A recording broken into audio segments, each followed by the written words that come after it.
Sir क्या ये जो सरमायाकारी बोर्ड है, ये जो गैर मुल्की सरमायाकार आते हैं इधर अपनी इंडस्ट्री लगाते हैं, तो इसके बारे में बताइएगा कि क्या ये गैर मुल्की सरमायाकारों को एक मुकम्मल एतमाद हासिल कर पाया है कि आप इधर आएँ, आपके लिए एक सेफ जोन है, आप इधर अपनी सरमायाकारी करें और हम आपके साथ ताउन करने के लिए तैयार हैं? पिछले देखिए 3 साल पहले 2022 में जब हुकूमत नहीं आई तो उस वक़्त तो पाकिस्तान एक डिफ़ॉल्ट की पोजीशन में था, तो लोगों का यहाँ से ना एतमाद उठ गया था। लेकिन अभी नई हुकूमत के आने से आप देख रहे हैं कि तमाम इकनॉमिक इंडिकेटर्स बेहतर हुए। महंगाई अगर 38% हो गई थी तो वो ज़ीरो हो गई है, ज़ीरो, बिल्कुल इन्फ्लेशन ज़ीरो। ये पिछले 30-40 साल में ऐसा नहीं हुआ था, तो ये एक रिमार्केबल हो गया।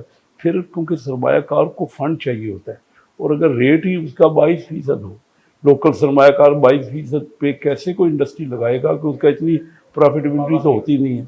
तो वो अब घटते घटते घटते एक साल में 22% एक 11 आधा हो गया, 11% हो गया, और फर्दर भी इसकी तवक्को है कि सिंगल डिजिट तक भी जाने की तवक्को है। और फिर अभी हमारे यहाँ जो टैक्स के रेट हैं वो भी ऊँचे थे, तो लेकिन हम उनको जो फैसिलिटीज़ मैंने आपको कहा कि स्पेशल इन्वेस्टमेंट जोन में हमने बिल्कुल इनकम टैक्स ज़ीरो कर दिए, तो वो काफ़ी फैसिलिटी है।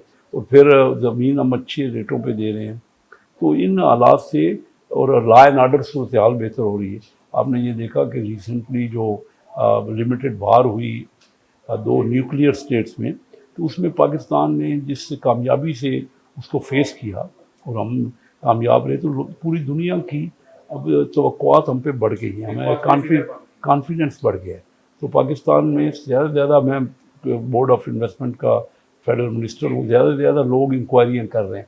बहुत बड़ी, सारी दुनिया में फॉरेन डायरेक्ट इन्वेस्टमेंट बहुत बड़ी तादाद में होती है। हमारे यहाँ सिर्फ पिछले साल में 2-3 बिलियन की डायरेक्ट फॉरेन इन्वेस्टमेंट हुई है।